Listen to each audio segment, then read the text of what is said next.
We are live. What's going on, guys?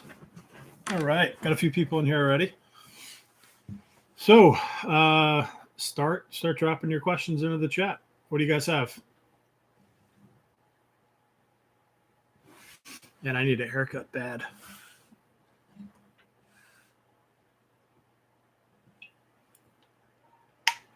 Come on. What questions do you guys have? Anything you want? Google Ads campaign management, sales related, agency related. What do you got? I'm here. I'm going to do a little work in the background until I see some questions start flowing in. Joe, what's the best way to set up call-only campaigns? That's a great question. My partner has been actually building a lot of them recently. And we're going to be doing a video on the channel on that. If you look, I'm pretty sure we have a channel, a video on a full call-only campaign build-out. If not, one is in the works. Not if not. I'm pretty sure we do. And in addition, there's one in the works to be built out. I'm just taking notes over here for myself.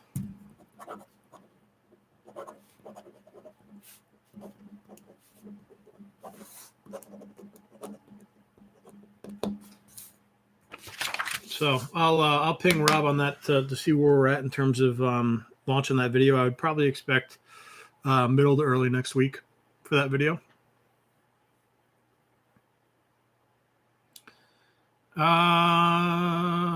Monte, what's the process from cold call to a closed sale? Can you explain in as much detail? Okay, so cold call, we like building out a niche specific list.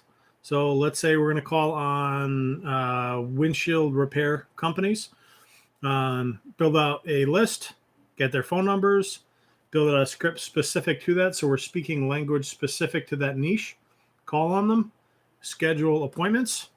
Notice that we're not going straight for the sale in that call. We're going for an audit or an appointment, just looking to gauge interest, see who's interested, and continue the conversation. So the purpose of the cold call is not to generate the sale, it's to generate the interest, book an appointment. From there, go into the appointment. And from there, it'll kind of branch off into two directions. If they've got a Google ad campaign that they're actively managing, we go towards the audit at that point. Because then if we can audit it and diagnose what the issue is and prescribe a solution, it becomes a much easier sales process.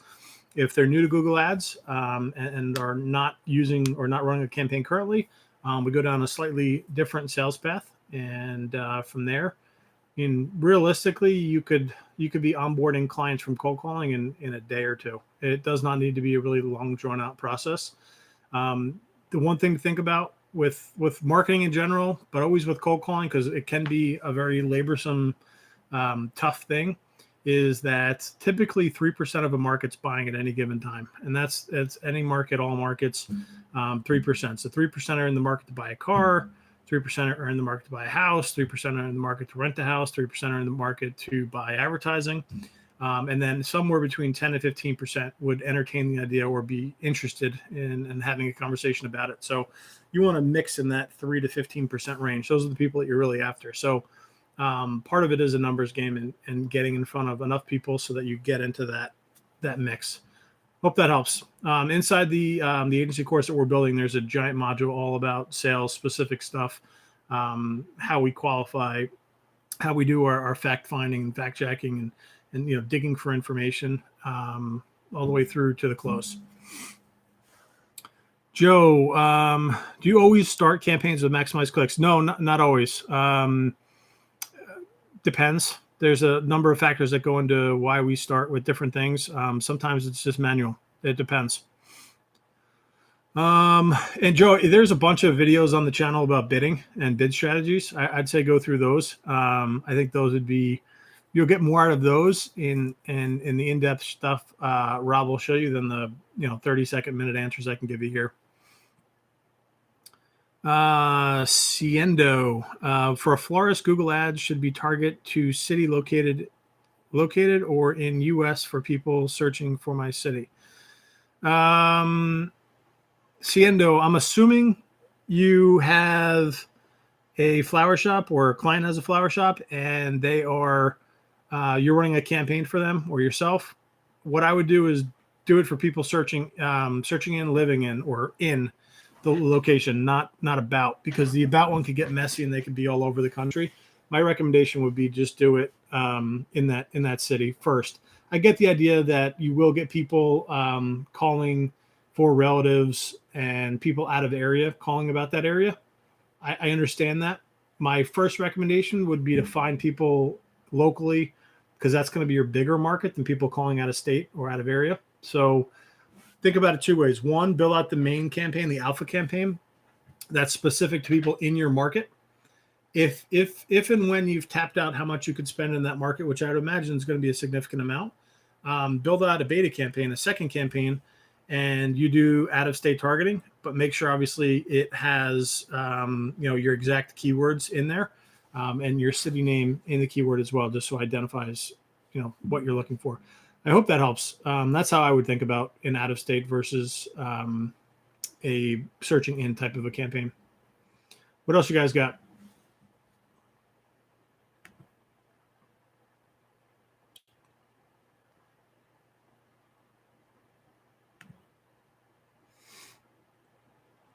Today has been a busy day. It's been a busy week. Bunch of onboards, a lot of sales. Let me think about the stuff this week. This week has mostly been inbound and referrals. Trying to think. One of which was a lead that we got maybe 4 to 6 months ago that we worked and came back and ended up purchasing.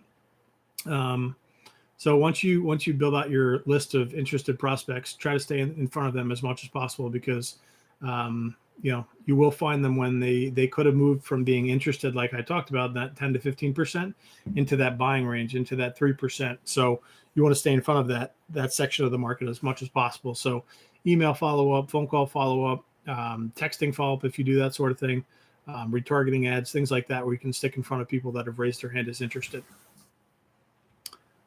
Brian, tell me about your white label relationships. So we build and manage Google ad campaigns for lots of agencies, or their back-end workhorse, if you will. So they go out and sell the client and manage the relationship, and we manage the campaign. Probably 99% of them, we have the infrastructure for them, meaning we have the call tracking, the landing page, the reporting. Basically, we're able to move an entire PPC division into a company, if you will, and give them all of that infrastructure to sell off of. It's a great way to get in business, and you can take a lot of business in quickly if you target the right size of agencies. Monte, do you send information such as email about provided services to a potential client after you've got in contact through cold call? Yes, we will. But I want to, so Monte, when someone says, send me some information, it's typically a blow off. That's a blow off, a brush off, a blow off to get you off the phone, because it's going to go into the email inbox and just disappear, and you're never going to hear from them again. So, yeah, happy to send you information. What sort of information were you looking for? Just so I know exactly what to send you, and bring it back to the conversation and try to find out exactly what they're looking for, and if there was something really of interest there, or if it was just a brush off. That's how I would approach it, because it is a brush off. 95% of the people you send stuff to, it's just going to go into the email abyss, and you're never going to hear from them again. So why waste the effort? Why not just ask another layer of a question and find out if they're really interested? And if they're not, that's okay too. So, hey Monte, you say just send me some information. Just send me some information. Okay, no problem. Happy to send you some information. Just out of curiosity, what were you looking for? Just so I understand, so I can get you the right information. Number one. Number two is, hey Monte, totally get it. Most people that tell me that really are just really polite people, and they just don't want to say no to my face. I'm getting that's the sense here, or were you really interested in some information? Something along those lines, where you give a little bit of pushback and not just take it take it as a positive thing, because what you're doing there is it's a soft no. And if you start building out your prospect list of hot or lukewarm leads of crap that basically just told you to send them information, you're going to be fishing in the wrong pool. You're going to be following up with bad leads that really don't have any interest in you. Hope that helps. Jose, thoughts on Acquisio? Have you ever used it for budget management? We have not. We've used a couple of the management tools, not crazy about them. I don't want to talk negatively about any one of them in particular because we don't have an intense amount of experience with any one given tool. Just haven't used it, so I don't know about that specific one. Monte, or do you move them to your website? Yeah, if you can send over information. I typically don't send over information. I would push more towards the questions we just went over. I want to find out if they're a legit lead or not. So I'm just going to keep asking more questions to get to that point. And if they're a no, that's totally fine. But I'd rather find out it's a no now than it be a soft no or a soft yes, and really it's just a BS lead and it's not a lead. And then I'm chasing my tail, wasting my time with that. So ask better questions.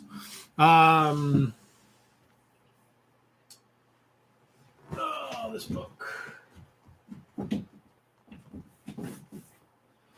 I think this book by Scott Channel would help a lot for you. Sell the Meeting. Goes over a lot of this good stuff in here. And I've done an interview with Scott on the channel, so if you want to look that up too, he's awesome. He's a beast. I really enjoyed talking with him, and I really like his books. He's good. Let's see. Tamor. Hi, I hope you are fine. I am. Thank you very much. I appreciate that. I want to ask you if you target general leads or you target those actively advertising platforms. Okay. So Tamor is asking if we target leads generally or specifically that are advertising. Great question. I would say it depends on the stage that your business is at. In my opinion, going after someone already actively advertising in some form is going to be better than someone that's not. And someone that's actively advertising on Google is going to be even better than them. So if I had to structure them in terms of tiers, I'd say currently advertising on Google, currently advertising on a different platform, not advertising at all, or unknown. And I'd put them in that ABC, alpha, beta, whatever the C is. And the reason I say that is because if you're targeting people you know are Google advertisers, you don't have to resell the idea or the benefit of why Google Ads is effective. You can then go towards pushing for an audit where you can follow our two-step sales process. There's a video on our channel called Selling AdWords, our two-step sales process.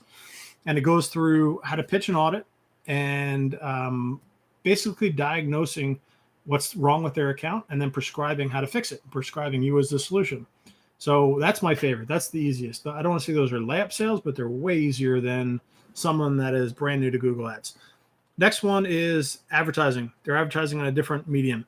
They're good because they already understand the benefit of why it's important to advertise for your business, to acquire the business. So less of a sale, not as easy as someone already advertising on Google, but not as difficult as someone brand new or not advertising in general.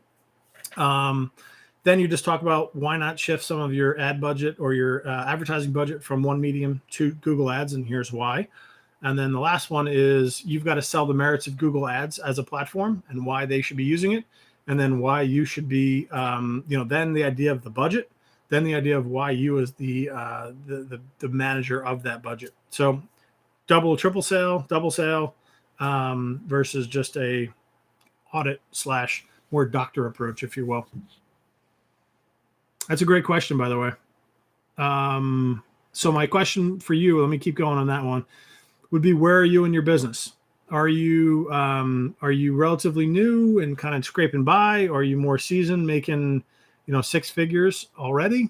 Kind of give me an idea of where you're at life cycle in your business, and then I can kind of target. But if I had to start over, Well, I'll go this way. When we did start over, we did both approaches. So we set up a new agency, and it was a niche agency, and we built 2 lists. One was Google Ads advertisers, and we marketed to them a certain way with that.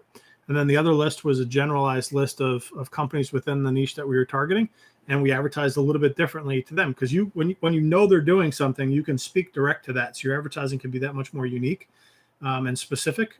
So my recommendation, do both, but it depends on how much money you have to do it. Depends on where you're at. Depends on if you're networking locally. There's a lot that it depends on. I hope that helps. I know that was kind of a long answer, but there's a lot of context I was missing in there, but that's kind of been our experience. The easiest one's going to be someone already doing Google Ads by far. James just got on. Welcome, James. You have a new program. Yes, James, we have our direct mail program. I'll grab a link for it. Give me one sec. Direct mail. So it's Direct Mail Academy, and what it is the system we've done, the system we've built using direct mail to get clients. And I'll pin this to the top so you guys can take a look at it if it's of interest. There you go, pinned up. Basically, this is how we were able to go into a new market and actively acquire new business, that a market we hadn't been in or didn't have name recognition in, using direct mail. And in the course, it goes over, how to select a niche, why you'd want to select a niche, how to customize the template specific for that niche. We give you a bunch of examples of how we would customize it, some examples of letters we've actually sent. So I think it's good. I'm getting a lot of good feedback on it so far. Ciendo, I'm running 4 campaigns for the flower shop business with different wording. Am I just redundant spending since it's for the same business? I assume no, since it's PPC, but I'm getting more clicks than orders. Yeah, you're always going to get more clicks than orders because it's a funnel down. You're never going to get 1 click, 1 order, 1 click, 1 lead. It just doesn't work that way. So what I would say is, I don't know how your campaigns are structured, but 4 campaigns sounds a bit like overkill to me. Like we talked about earlier, being in the market versus outside the market, searching about that market. I'd run 2 campaigns for that if you had the budget for it, but I'd probably run just 1 campaign. And then within that 1 campaign, you have lots of ad groups. And within those ad groups, you've got keywords. So it's hard for me to say 4 campaigns versus what one of our campaigns looks like versus what one of yours looks like. What I would say is we've got videos on the channel. Just look up Google Ads tutorial and watch us build a full campaign from start to finish. And you can see how tightly themed our ad groups, how large the campaigns are. And that'll give you some idea of how we do things and why we do things. Additionally, we sell the Google Ads course. That's on our website if that's of interest for you guys as well. I'm not pushing that here. I'm just throwing that out there. If you don't want to buy it, totally cool. You can check out the tutorial videos we have on the channel. James, do you have any white label videos we can use?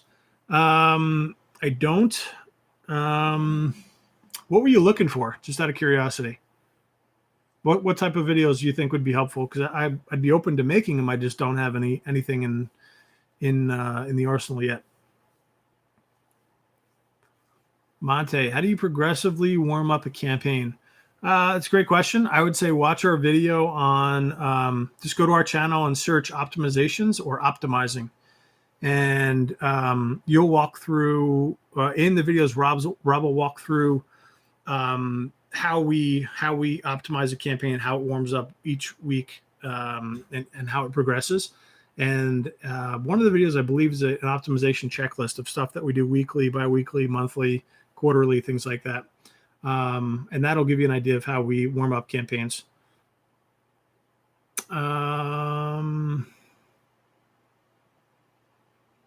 Let's see.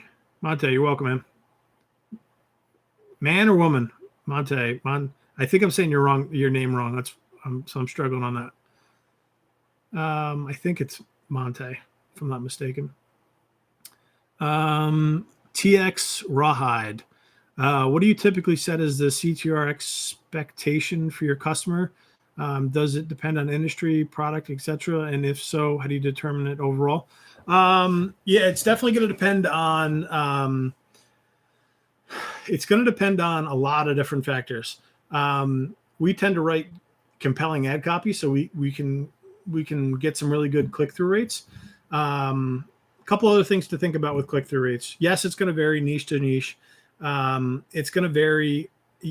You wrote product in here, so in my mind, I'm thinking you might be talking about e-commerce. E-commerce is going to be different whether you're doing shopping ads, regular search ads. So it's going to depend there as well. Like, did you catch them visually or not? But let's just say you're talking lead generation. Some of it's going to have to do with the niche that you're in. But really, you should be 2% should be the metric, plus or minus. So if you're below 2%, you want to keep split testing to get a higher number. If you're higher than that, you're in good range. But really, you want to be in like the 3 to 10% range if you can, if not higher. And part of CTR is where you're bidding. You could have a terrible CTR, but it could be a bid issue, because now the way they do it, if you're anywhere on page 1, well, going back, I don't know, a year, 18 months ago, you used to be able to do everything based off of average position. And if you'd be, let's say 3 or lower, you'd need to tweak your bid a little bit in order to raise up. They've taken that away, and you've now got to do things with search impression share, top of page search impression share, and there's a few other ones that you've got to look through. So they've made it a little bit more difficult. So that's a piece of it. So you might be writing compelling ad copy and just have a shitty bid strategy, and that could be the issue. The other thing you have to look at is the keywords. Are you going exact match, or are you going more phrase match, modified broad, and broad? Because think about it. If you're going broad and modified broad, your traffic is less relevant to what it is that you're putting there. So therefore, by default, no matter how good your ad copy is, it's not going to elicit the clicks that say an exact match or phrase match will. So keep that in mind. TX Rawhide, I have never, let me think here. Since we've been in business, I don't think I've ever used CTR as a part of the sales process, or like haven't set an expectation for it. It's just not something that typically comes up with a lot of customers in my experience. But I just wanted to give you a little bit of, just some things to think about when it comes to CTR. Jacob, on average, how many leads are you generating when you send direct mail to PPC clients to get PPC clients likes for every 1,000 mailers? Okay, so I don't do it based off of that. I do it based off of the dollar amount that I use to spend versus the ROI that I know I'm going to get from it. So I know if I mail X number of dollars out, I know I'm going to get the ROI on it, and that's how we do it. Keep in mind with direct mail, the list you build is vitally important. So my list is going to be different than your list, unless you buy it and we both buy from the same place. So, I mean, what we've seen, like 3 to 10%, somewhere in that range. That's where we're roughly at, but I don't look at it that way. I look at it more like, when I mail this plot of money out, am I going to get a return on that right away? And the answer is yes. And the other nice thing with direct mail is you're going to get leads from long periods ago, like stuff that you mailed ages ago. You're going to get phone calls in randomly from, and those are like little Easter eggs that are going to drop into your lap at some point in the future. We don't really work that into the ROI. I look more at the immediate return on it. And can I use this to go buy business in the market, essentially? Hope that helps. Nathaniel, what's up? Have you thought of sending customers through a funnel, a landing page with a value video, schedule a call button, or are you just looking to directly phone calls? We have thought about that. But with direct mail, I just want to get on the phone with them right away and talk to them. You could certainly test it. Depends on where you are in your business. If you've got a little wiggle room in there, you can test it. But for me, if they're interested enough to pick up the phone to call, I want to speak to them. So in our opinion, that's my take on it. But you could. I know people that do, more so with like Facebook ads and things like that. But for us, that's just how we do it. Taymor, thank you for such a detailed answer and awesome insight. You're welcome. Thomas, I'm an HVAC and do Facebook ads, thinking about moving to Google PPC and YouTube. I have experience in both and was wondering if you think this is a good move. Facebook leads are very poor. Yeah, I think HVAC, plumbing, electrical, duct cleaning, plumbing, roofing, driveways, all that stuff I think are good. Home service ads are not home service businesses in general are very good with Google. Montilla,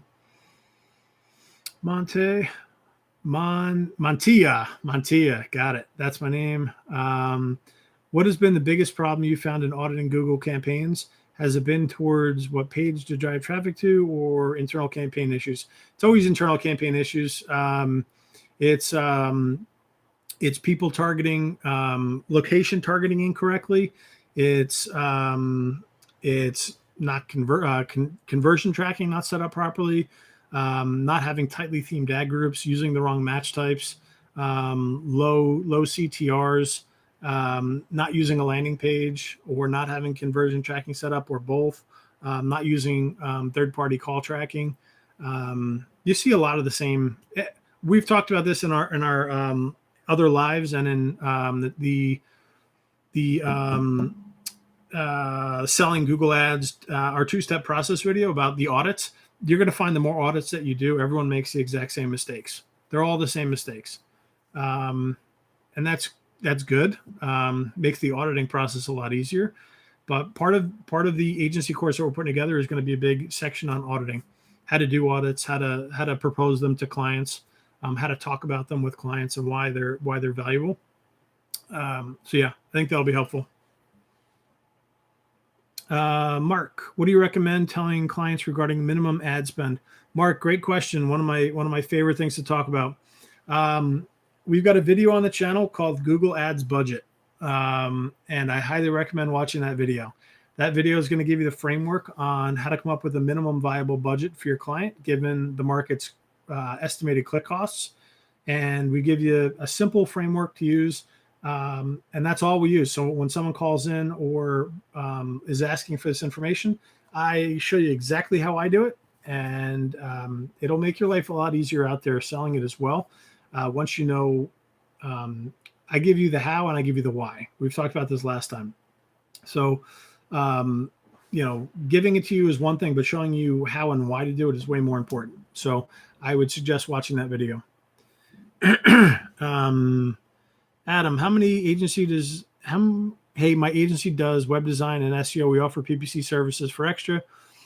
Should we be charging a % of ad budget or a monthly fee? Yes, a setup fee. And either one's fine. A lot of people do a % of budget. So one thing I would say is if you're going to do the percentage model, do it of budget, not of spend. Budget's up front, spend is in the rears. You want to be charging up front for this. So, and also set your get out of bed pricing. Like, this is the minimum you're willing to take for this work. So let's say the guy comes in with $1,500 ad budget. You don't want to be doing the work for, 150 or $300. Set your minimum pricing. Say it's $500 is your minimum price. That's your minimum price. He can go up to whatever, but your pricing doesn't go below that. So keep that in mind. And then should you do a setup fee? Yes, you should do a setup fee. There's a lot that goes into setting up a campaign, the call tracking, the landing page, the reporting. And yes, you want to be compensated for that. Jacob, ROI based on LTV. No, I mean, yes, but ROI based on typically that first month purchase, that first month in the arrangement. You're welcome. Hit me up if you have any other questions on it. If you want to email me about the course too, I can answer questions. Where are we? Texas, Rawhide. You're welcome. Glad it was helpful. Adam, also any ideas on how much to charge? Adam, we've got a video on the channel called PPC Pricing Models. I would strongly recommend watching that because that's going to give you kind of a wide range of pricing structures we see, from what we charge, from white label to retail, and then also what I see other agencies charging. It depends on if you're offering this as a one-off service or this is a bundled part of your offering and your main offering is SEO and, say, Facebook ads, and this is just a bundled piece. There's a lot of different ways to look at it. So it's hard for me to give you charge this without knowing what else is going on over here. So I'd say watch that video, and that's going to give you a lot more context. How much do mailings usually cost? Anywhere from like $500 to a couple thousand. Depends on how big the list that we're mailing. I'd say somewhere in that range.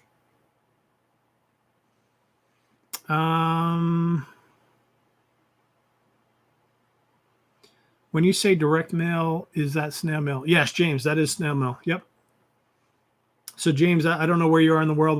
I'm in the U.S. And when I say direct mail, I mean the United States Post Office. So slap a stamp on it and send it out. Thomas, how much does it cost to send 1,000 mailers? It depends on if you're doing it in-house and printing them yourself and stuffing them yourself and labeling them and putting the stamps on versus a mail house. But I'd say somewhere between, would you factor in ink cost for printing it yourself? I'd say somewhere between, I don't know, 1,000 times 125. I'd say somewhere between 700 and 1,250, somewhere in that range. I mean, you can get paper really cheap. You can get white envelopes really cheap. You can get ink really cheap. But you've got to give you an exact thing, you've got to sit there and calculate, okay, how much ink am I reasonably going to get over how many pages, and kind of work backwards. I'm giving you like rough estimates. I have exact numbers somewhere, but I'd have to look it up. I've since stopped doing it ourselves, and we give it to a mail house that does it for us. So we pay a little bit extra, but we're paying for speed there. I don't have to sit down and do it. Yater, what's up, man? Good to see you here. YouTube ads for home care. What's the best way to test on a limited budget? I wish I knew. I'm not your guy for YouTube ads yet. We're still trying to learn it. I'm not comfortable enough to offer it as a service. So I'd say go through some YouTube ad courses. But I know guys that do it similar pricing to like Facebook ads.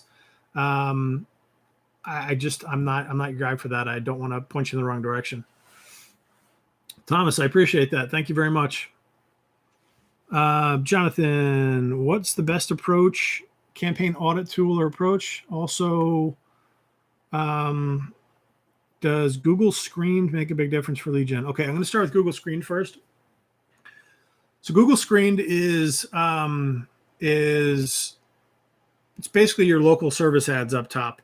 And what happens is they've got to go through a verification process. And then it's like a carousel style thing where, it's more or less self-serve. There's bidding in there now, but no, it doesn't affect search ads that much. I mean, it does a little bit, but it's just another way for Google to monetize the page. The thing with Google Screened and local service ads is a client will have a very difficult time scaling up with that and being able to spend as much as they want, because it's not, you don't get the same toggles and tools and buttons you could press in that like a normal search campaign. So it's hard to scale with that kind of stuff. So I think the Google search ads are going to be there for the foreseeable future, because that's where they make the bulk of their money. The screened and local service ads are just another way for them to monetize the page and deliver a more vetted product or service, if you will, to their client, to us as searchers. We don't use a software for auditing. We do it all by hand. If you go to our channel and type in audit or Google Ads audit, there's an example video in there, maybe even two, walking through how we do audits. And then in the Google agency course that we're putting together, We're going to have a huge section on audits and how to talk about with clients and how to do them. And then we're going to give you literally the copy and paste language that we use for the different sections. And you're going to see that it's a really easy thing to do. Because once you do one, once you go into that second one, you're like, hey, that guy's got the same mistake that guy got, and this and this and this. And you're going to see that everyone makes the same mistakes. So let's see. Montea. I got to go back up. I got to get your name right. Montea. Do you do sales calls over a phone or Zoom? Historically, 99.999 has always been over the phone and some directly over email. And then in the last year, some people have wanted to hop on Zoom. But outside that, almost everything I do is phone sales. So like when I think of myself selling, I do inside phone sales. I don't go to face-to-face meetings. If I do see a client face-to-face, it's they live locally and we want to have lunch because we're friends, not because I'm there selling them something. Mark, you're welcome. Tamor, what kind of budget split would we use for smart campaigns and search campaigns? Right now, my major focus is on call-only mobile. Tough one, Tamor, without giving me what your daily budget is and what the average click cost in that market is. So if you go to our Google Ads budget video, try to figure out what your minimum viable budget should be for that based on that video. And if you have any left over, then throw it into a smart campaign if you want to. Jacob, right back at you. Andy, I use max clicks with a 40 cent per max click. I get 2 to 3 sales one day. And then the next day I get 0 sales. Next day I get 1 sale. Then make a new campaign with the same settings. Then get 2 to 3 sales. Then nothing. That's hard for me to give you anything on without more context. How many clicks are you looking at per day? How many clicks on average per day? Give me more meat there, Andy. That's tough for me to answer without nothing because I don't know if you're getting 100 clicks those good days and then 100 clicks those bad days or what that looks like. Give me some context. Adam, you're welcome. James, Asheville, what's up? I'm in Cary, North Carolina. It's not too far from you. I've drank a lot of good beer in Asheville. Yes, that's correct. Adam, do you offer white label PPC services in the UK market? Unfortunately, we do not at this time. We used to back in the day, and then I started having kids, and the overnight hours were tough for us. I guess early morning hours were tough for us for the UK, and then overnight for Australia. So we capped it to the US and Canada for the time being.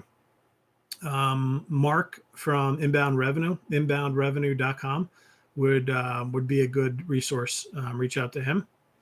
Jonathan Guerrero, this is awesome. Thank you very much. Thank you for the insights and feedback. I'd love to know more about the course and when it'll be live. I am working hard on it. There's a bunch more to go on it, and I will definitely be letting everyone know when it goes live.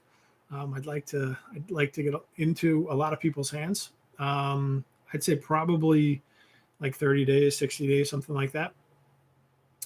Also videos on how to do a PPC audit. Yeah. So, inside the course that we're building, there's going to be videos on PPC audit, but if you go into our channel and search audit, there will be videos on there about, how to do the PPC audit, or at least what's involved in it and give you more insight into it. All right. I caught up. What's up, Rob? What else you guys got? Anything?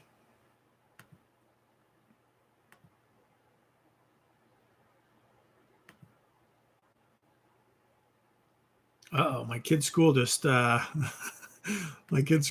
us an email saying that there's inclement weather on its way. We're literally supposed to get a half inch of snow, and they're panicking. I love it. What else you guys got? All right, Nathaniel. Hate to ask a personal question. No, feel free. Ask away. How do you balance home life working from home? I've always worked from home. I love it. And it's a spare bedroom. That's an office. That's where I work out of. Turned an extra bedroom into the office, and having your own workspace is really important. So if I was to do this in the kitchen, on the kitchen table, doing sales calls would be tough. So since the pandemic, my wife's job, she's been working from home. She does work in the kitchen, but the kids are in school all day. So it's different. It's not like they're home full time. That would be very difficult. There was a period of time early on, I'd say March to like June-ish, where my kids were home from school. So my wife and I split days. She would basically take the mornings for work, and I would watch the kids, and then I'd work from 12 to 5. And then basically, I can't think of the name of the law, but it's in Tim Ferriss's book, The 4-Hour Work Week. And it's basically the idea that work expands to the time allotted for it. So if you had a couple hours worth of work, but you gave yourself 8 hours to do it, you'd fit it in 8 hours. But if you gave yourself an hour to do it, you'd figure it out and you'd do it. So sometimes you got to compress your schedule. So if you guys are starting out and have full-time jobs, you got to do the best you can at night and during your lunch break and when you can to get things started. I never really recommend anybody dropping what they're doing to start a new business unless they have some sort of income coming in or some savings. Or a supportive spouse that'll allow you the freedom to go chase your dream and do your thing. It just wouldn't be a financially wise decision. So, as far as time goes and working from home, I love it. You just try to compress everything you do and give yourself a schedule. Scheduling is very important. Paolo, what's up? How do you handle invoicing and payment? What softwares do you use? What payment gateway? So we use PayPal for one business, the PayPal Pro plan. You don't need to use that. A regular PayPal plan is fine. When you send an invoice or you send a PayPal recurring payment, they can just sign up with their debit or credit card. They don't need a PayPal account to do it. And the other one is Stripe. And the reason we switched to Stripe was Stripe does auto releasing of funds, if you will, to your checking account. So like every couple of days, it releases the funds that you processed and sends it over. Whereas with PayPal, that money will sit there and have to be manually sent over. You could also do ACH. You could also do QuickBooks. You could also do checks. However, I recommend never doing checks and not chasing checks. The beauty of this business is you can set up the payment profile once and it auto recurs, and you don't need to chase people down for it. And it'll make your life a lot easier and accounting a lot easier.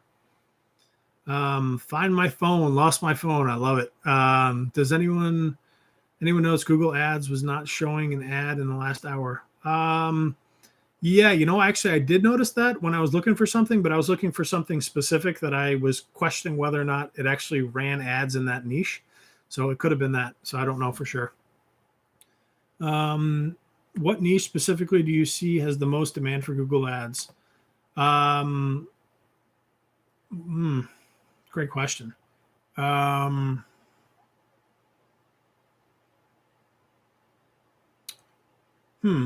say before the pandemic, I probably would have said the travel niche, the travel industry. But I don't know. We don't do travel. I was just trying to think out loud here. Having said that, we love the professional and home service industries. So anything from doctors, lawyers, roofers, plumbers, anybody that offers services to the general public is a good, viable option. If you Google PPC niches, you'll see an article from us in our top, I think, 40 or 45 niches.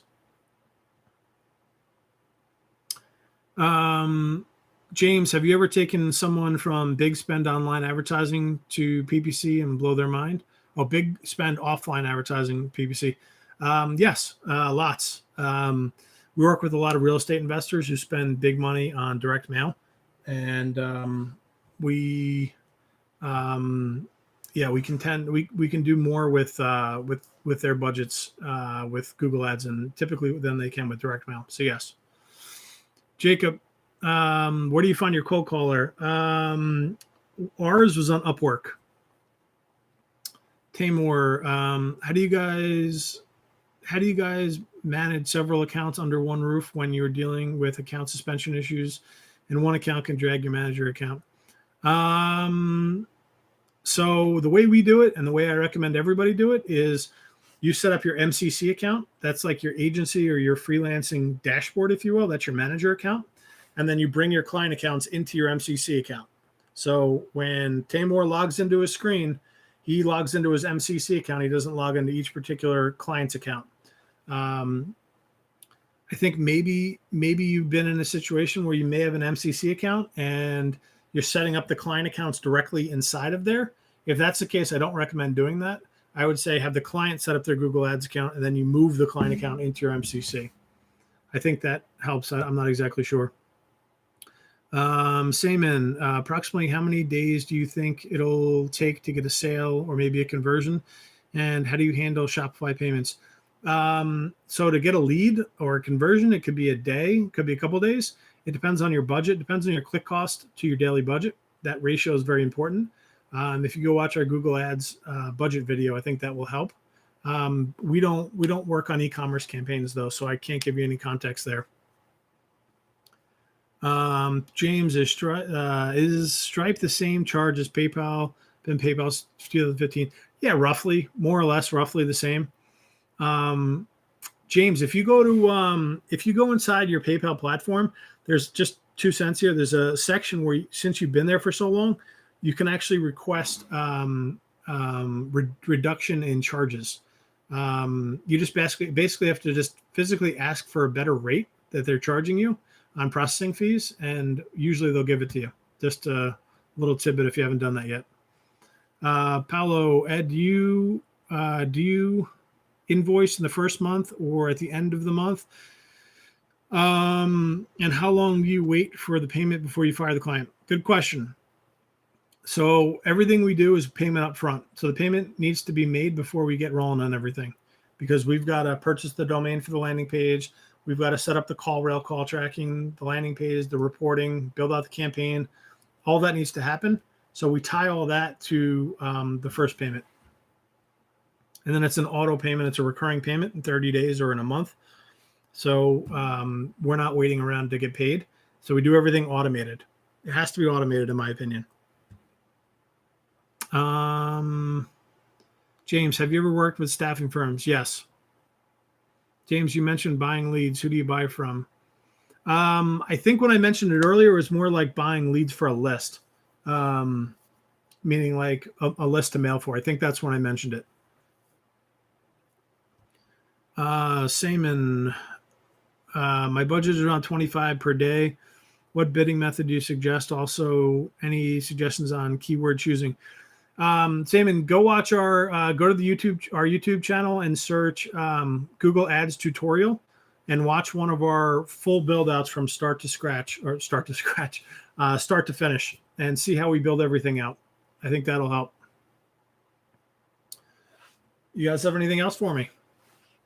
Getting a lot of missed calls while I'm on this. I got to call some people back. What do we got?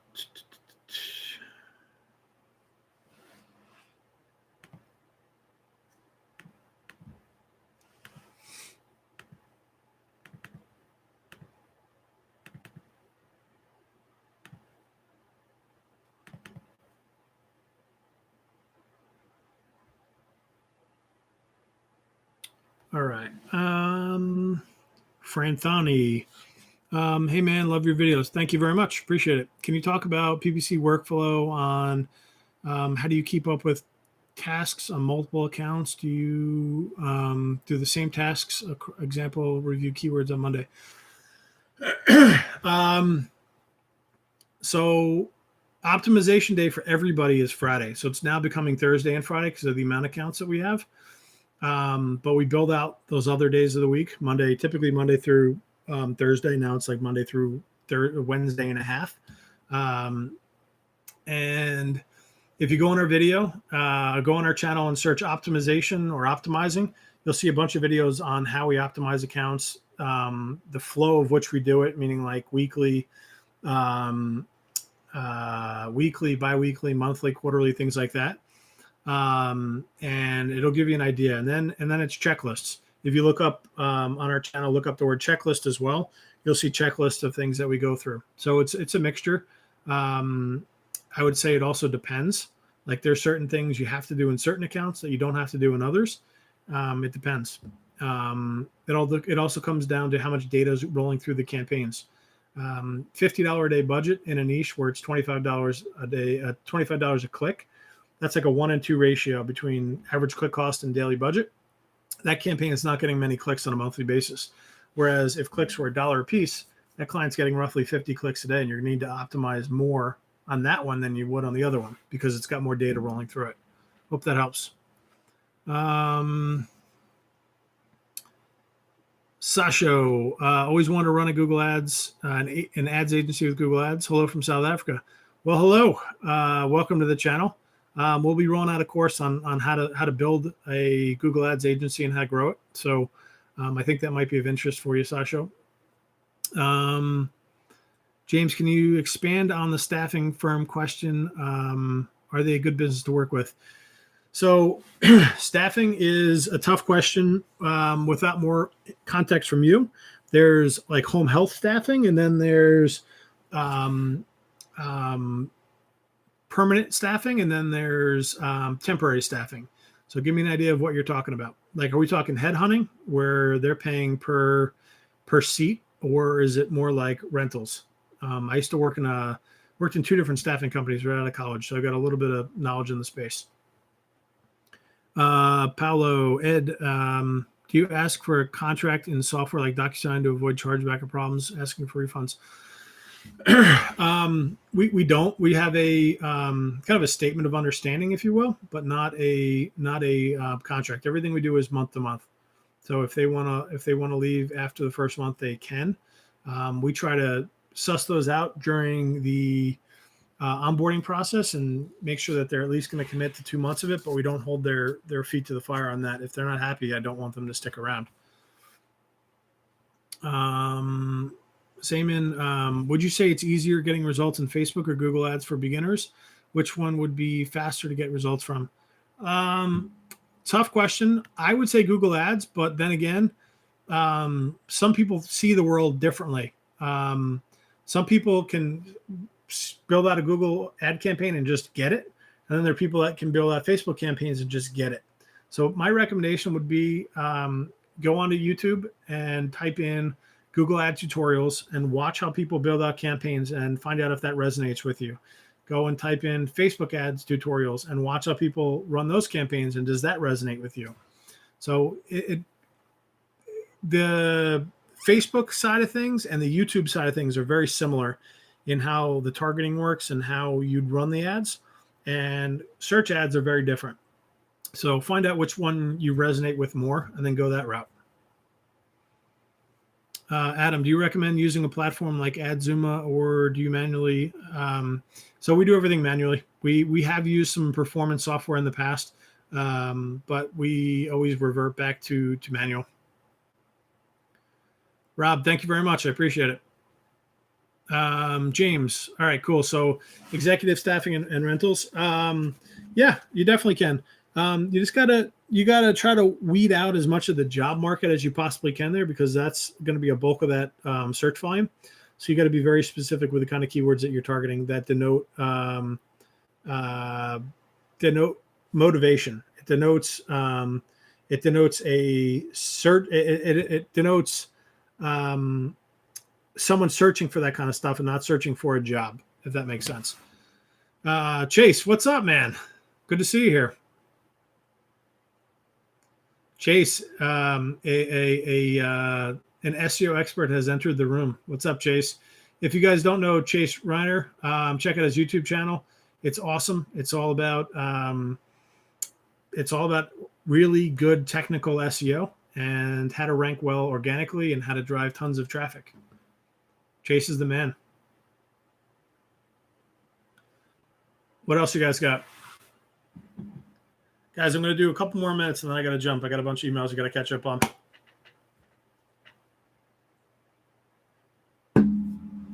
Chase, I owe you a message back. I got to do an interview. This is me getting more comfortable doing lives.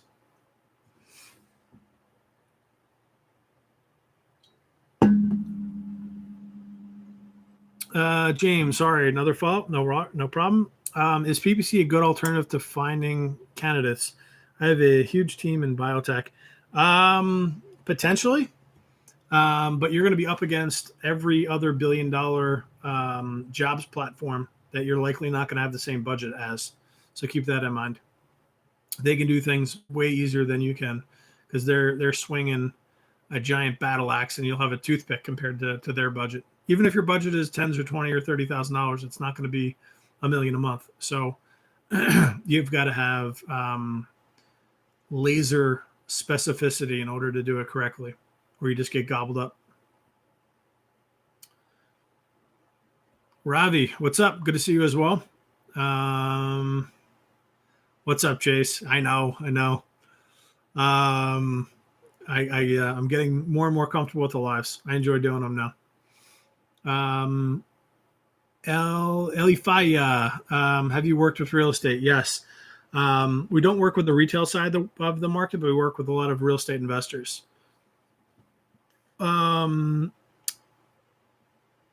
Jose, I'm saying your name is Jose, but you got to help me out. How do you pronounce your name? I think it's Josu. Has a client ever been so difficult to work with that you've dropped them? Yes, all the time. It happens.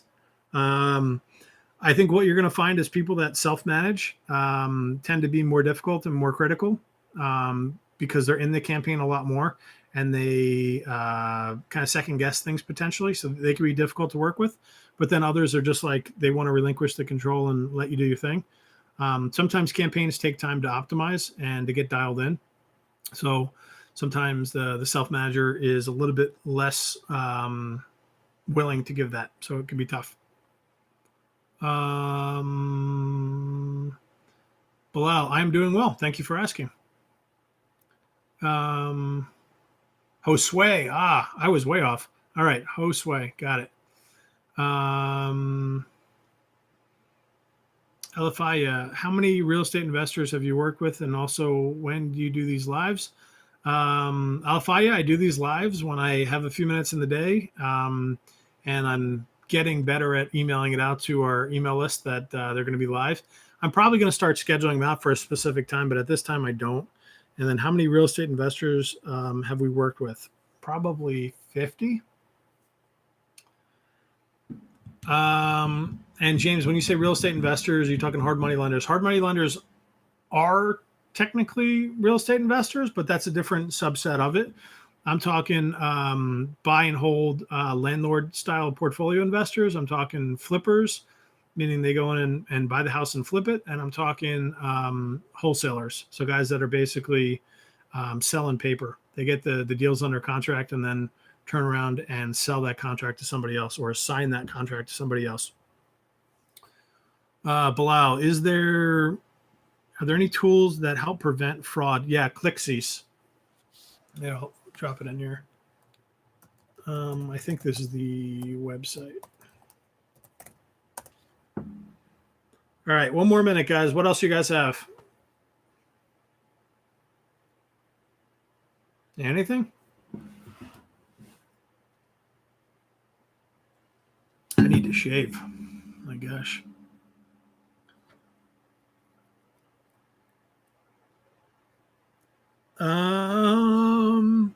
Nathaniel, good question. We've talked about this in depth on other lives before. I'd say probably 6 to 9 months for white label, and then probably a year plus on retail. I'd have to go look and get specifics on that in terms of churn rate. And then number of onboards. Our minimum number of onboards that we want per month is 12. We've done as high as like 40. In November and December, we did 20 each month. And then this month, we're at probably, I'd have to look. I'm going to do a video on it, but I want to say we're at like 15 for the month, but I'd have to check. Wow. Awesome. Glad it was helpful. Yep, dead calls happen. Dead blowout. Check your if you're using call tracking. A lot of times, dead calls happen with call tracking numbers too that have been picked up in spam lists. So you may need to refresh your call tracking numbers and get a new bunch of call tracking numbers. Think about that. Alafaya, do you need to have a ton of experience with ads when it comes to real estate investors? I'd say yeah, because it's a very competitive niche. Click costs for real estate investors are going to be anywhere from like 20 to almost $100 a click. So yeah, you're walking a razor's edge. And the good stuff in that market, the real quality traffic, there's not a ton of it in a given market. So you gotta have some chops in order to compete.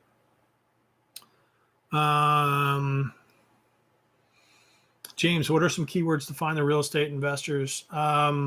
We buy houses. So I'm not trying to find the real estate investors. I'm trying to find the people looking to sell the properties. So we buy houses, cash for houses, companies that buy homes, sell my house fast, that kind of stuff. Simon, do you do these lives every day? Nope. I might get to the point where we do, but for right now we don't. It's kind of just when I feel like doing them, I pop on and do them. You guys could probably convince me to set a time each week and do them. Probably do 2 a week at a specific time. I just haven't done it yet. Alafaya, doing real estate agents, but wondering of gearing my targeting towards real estate investors. So Alfaya, it's going to be way different style campaigns, and you've got to be ruthless with the keywords you're targeting for real estate investors. Agents, you're going to be going after single-digit clicks usually, here in the U.S. at least. And I don't know where you're located, but and if you're going to send it to their website, it'll be going to like an IDX where you're showing pages of homes. It's a different style campaign. You're going to need a landing page that converts really well for investors.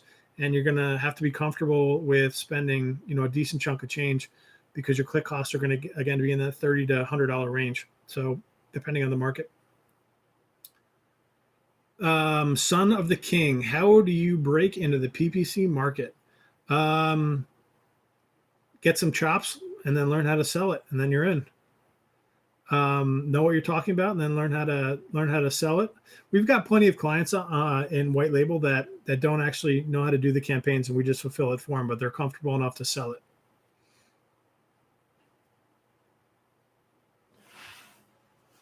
And Son of the King, the new agency that we'd started, we had no name in that market, so we literally broke in with cold calling and direct mail. Just to give you a little more insight. NMR, yes, motivated sellers, correct. Paolo, what are the main objections, fears you find with cold clients from direct mail? I have your course and want to be prepared. Main objections. So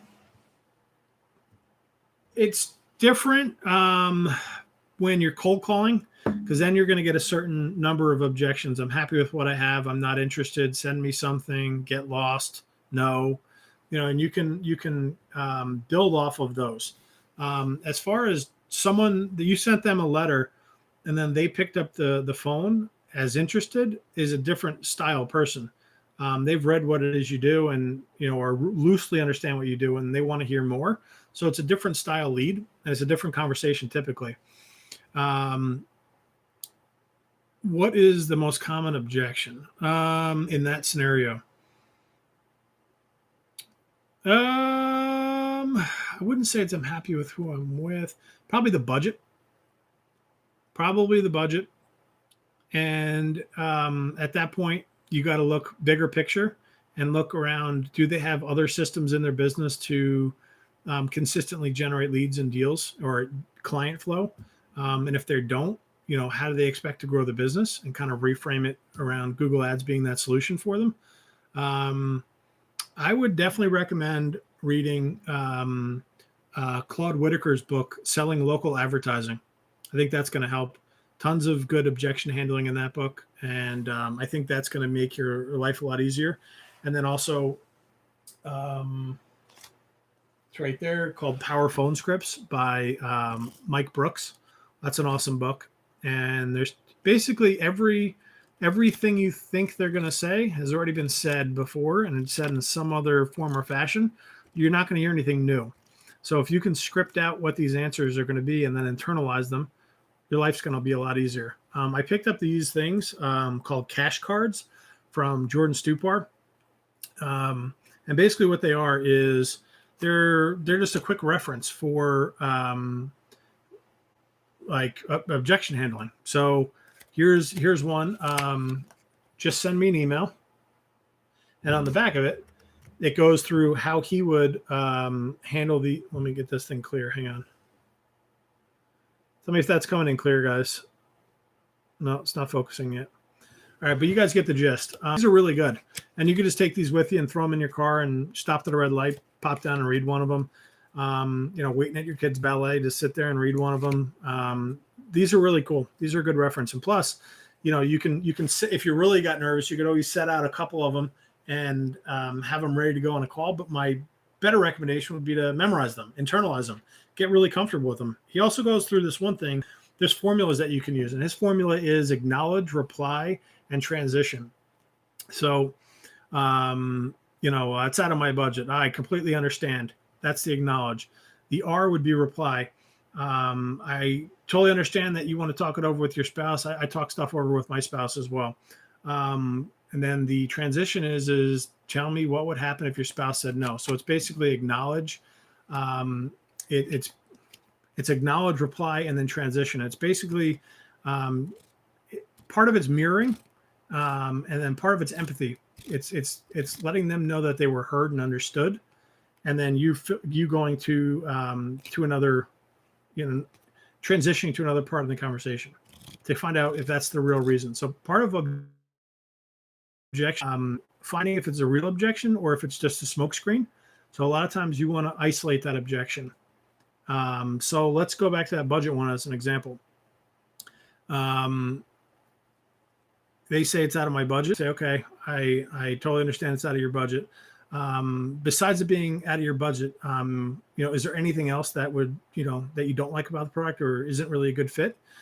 So what you're doing there is trying to find out if it truly is just that, or if there's underlying reasons that they don't like about the product, or if it's not a good fit, or whatever it is.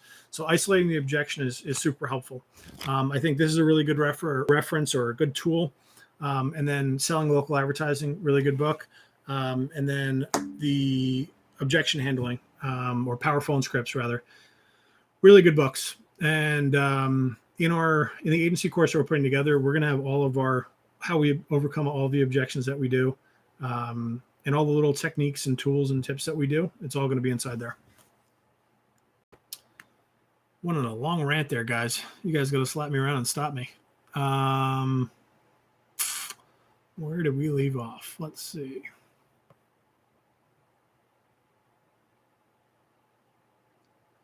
Adam, how did you and Rob become business partners? Great question. So Rob and I knew each other. I used to buy leads off of him. He used to spam forms and generate leads, and I used to buy them off of him. And then at that point, I was selling SEO, and I thought Google Ads was dead and it sucked. And that's the world he lived in. He was really good at it, and I didn't think it was a viable option. This is going back 2014-ish, 2015. And then I had a client who kept asking about checking out one of our campaigns. We audited his campaign. I asked Rob to take a look at it and audit it. And then from there, we sold the client. And I started essentially using Rob as a freelancer. And I was blown away at the performance. And I was just like, holy crap, I did not know this was possible to make the phone ring like this with Google Ads. Because I had always been sold that SEO was the way to go and that PPC was too expensive and everything else under the sun. And long story short, we vibed really well after a while, and we decided to go into business together. Alafaya, are most real estate investors the same propensity to advertise compared to real estate agents? Yes. They have to market to get business. Less referrals in that than there is in traditional agents. What niche do you focus on? Real estate investors is one, and then lots of different niches. So if you Google PPC niches, you'll see an article on there focusing or talking about our top niches that we target. Do you offer PPC consulting for agencies? Adam asks. We do. Yep. We charge $350 an hour for consulting. If that's what you're looking for, just shoot me an email.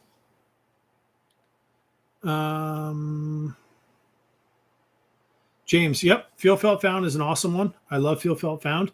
I understand how you feel. A client of mine I was just speaking with felt the exact same way, but what we found was if you do X, Y, and Z, we got this result and it was that much better. Feel Felt Found is showing empathy, showing that you're hearing what they're saying, and basically showing that someone else had a similar issue and that your solution was able to overcome that. Feel Felt Found is an awesome technique. Feel Felt Found is typically my go-to if I do not have if I fall short on a memorized answer or if I can't think fast enough on my feet.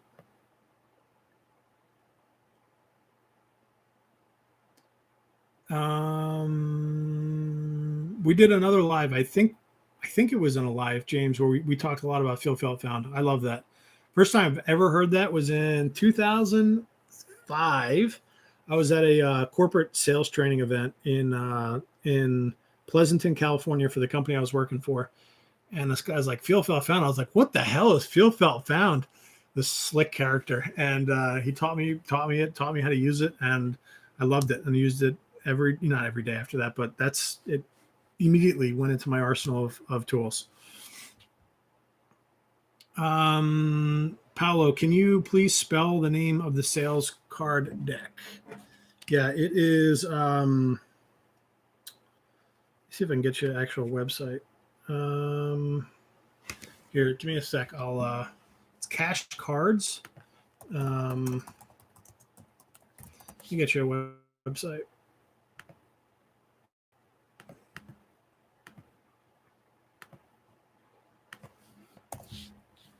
There you go. What is your percentage of client acquisition, cold calling versus direct mail? In Geek, it's none of that. In the other agency, it's probably 30% cold calling, 30% direct mail, 30% referral.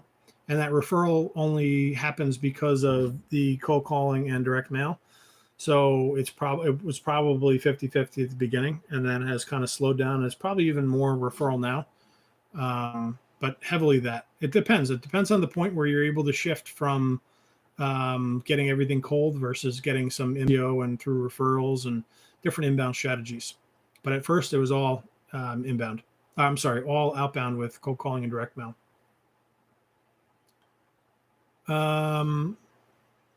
Alafaya, so if you are to acquire real estate agents, to mention the question above, I don't know what you're asking there.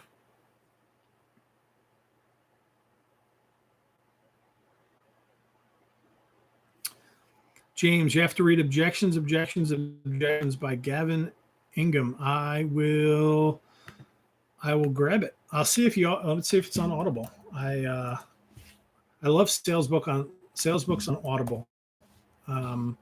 So I'll just walk and listen. Let's see if they have it. Nope. Let's see on Amazon.